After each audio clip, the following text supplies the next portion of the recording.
एक 17 वर्षीय तरुणीच्या पोटामध्ये अचानक दुखू लागतं आणि अचानक दुखू लागल्यामुळं ती थोडं जोरजोरात आरडू लागते, ओरडू लागते।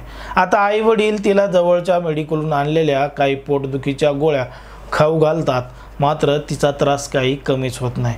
मग दुसऱ्या दिवशी तिला सरकारी दवाखान्यामध्ये ॲडमिट करतात। तिथं तिच्यावर उपचार चालू करतात। तिथं तिची नेमकं एवढं पोट कशामुळे दुखतंय हे तपास करू लागतात। तेव्हा त्यांना समजतं की ही जी तरुणी आहे ती गर्भवती आहे, ती प्रेग्नेंट आहे। आता हा सगळा प्रकार ऐकून तिच्या आईवडिलांना तर एक धक्काच बसतो।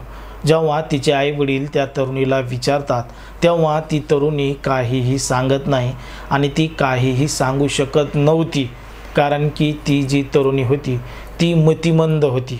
तिला गोष्ट काहीच समजत नव्हती, तिला कोणाचं नावही सांगता येत नव्हतं आणि काहीच नव्हतं। पण या गतिमंद असणाऱ्या मतिमंद असणाऱ्या तरुणीवर जबरदस्ती नेमकी कोणी केली होती, तिला गर्भवती कोणी केलं होतं, हाच एक मोठा प्रश्न होता। नेमकं काय आहे संपूर्ण प्रकरण, कुठं घडली आहे घटना, हे आपण सविस्तर पाहणार आहोत। पण जर तुम्ही अजूनही आपलं चॅनल सबस्क्राईब केलं नसेल तर लगेच सबस्क्राईब करून घ्या आणि बाजूला असणाऱ्या बेल नोटिफिकेशनला सुद्धा ऑन करायला विसरू नका। आता ही जी संपूर्ण घटना आहे ती आहे जळगाव जिल्ह्यातील पाचोरा तालुक्यामध्ये।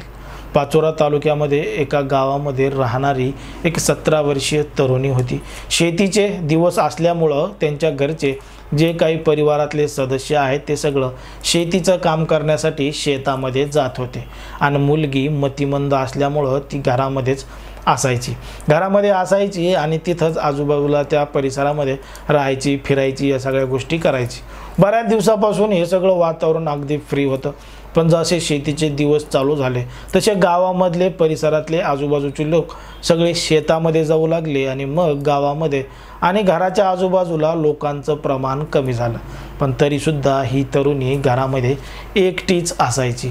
मग ही तरुणी एकटीच असल्याचं एका व्यक्तीनं पाहिलं आणि त्या व्यक्तीनं त्या तरुणीसोबत संबंध ठेवले। आता संबंध ठेवल्यानंतर ती तरुणीला काहीही समजत नव्हतं, काहीही कळत नव्हतं की तिच्यासोबत नेमकं काय होतंय, तिच्यासोबत नेमकं काय घडतंय। मागच्या 2-3 महिन्यापासून ती जी तरुणी आहे त्या तरुणीबरोबर तो जो व्यक्ती आहे तो व्यक्ती अशाच पद्धतीनं कृत्य करत गेला। जोपर्यंत त्याचं मन भरत नाही तोपर्यंत तो त्या तरुणीसोबत करतच गेला आणि ती तरुणी त्याला विरोधही करू शकली नाही आणि काही सांगूही शकली नाही, कारण की ती तरुणी त्या व्यक्तीला ओळखत सुद्धा नव्हती की तो नेमका कोण आहे। आणि ओळख जरी असली असती तरीसुद्धा त्या तरुणीला त्याचं नाव सांगितलं नसतं, कारण की तिला काहीच समजत नव्हतं, त्या तरुणीला काहीच कळत नव्हतं। बघता बघता काही दिवस उलटून गेल्यानंतर ती जी मतिमंद तरुणी आहे तिच्या पोटामध्ये मोठ्या प्रमाणात दुखू लागलं। मग दुखू लागल्यामुळं तिनं तिच्या आईवडिलांना सांगितलं की अशा पद्धतीचा त्रास होतोय।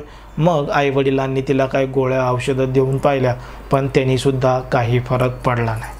मग त्रास मोठ्या प्रमाणात वाढल्यामुळं तिला जवळच्याच एका सरकारी दवाखान्यामध्ये दाखल करण्यात आलं। तिच्यावर उपचार सुरू करण्यात आले की नेमकं काय झालंय, कशा पद्धतीने झालंय, पोट एवढं मोठ्या प्रमाणात का दुखू लागलंय।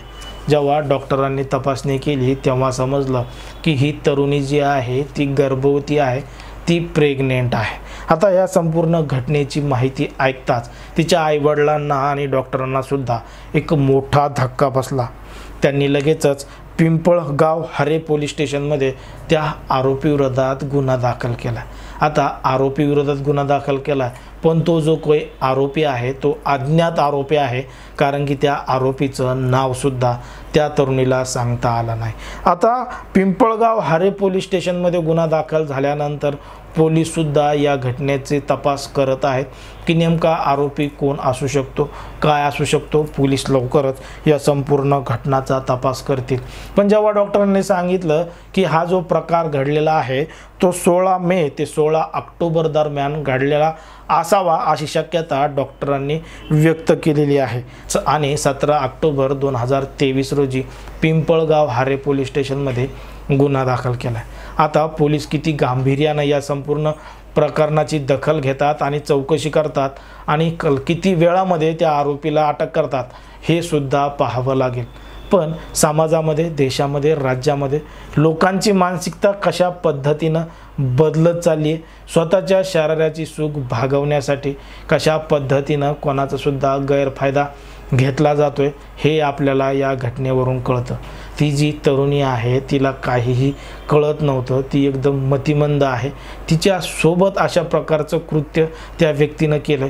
खरं तर पोलिसांनी लवकरात लवकर त्या आरोपीचा शोध घ्यायला पाहिजे आणि त्या आरोपीवर कठोरात कठोर शिक्षा करायला पाहिजे, जेणेकरून इथून पुढं अशा पद्धतीचे गुन्हे करण्याची कोणाची हिंमतसुद्धा होणार नाही, असा संदेशसुद्धा त्या ठिकाणी दिला पाहिजे. एकंदरीत या संपूर्ण प्रकरणावर तुम्हाला काय वाटतं हे अगदी स्पष्टपणे कमेंटमध्ये सांगा आणि अशाच पद्धतीचे नवनवीन व्हिडिओ पाहण्यासाठी आपल्या चॅनलला लगेच सबस्क्राईब करून घ्या. धन्यवाद.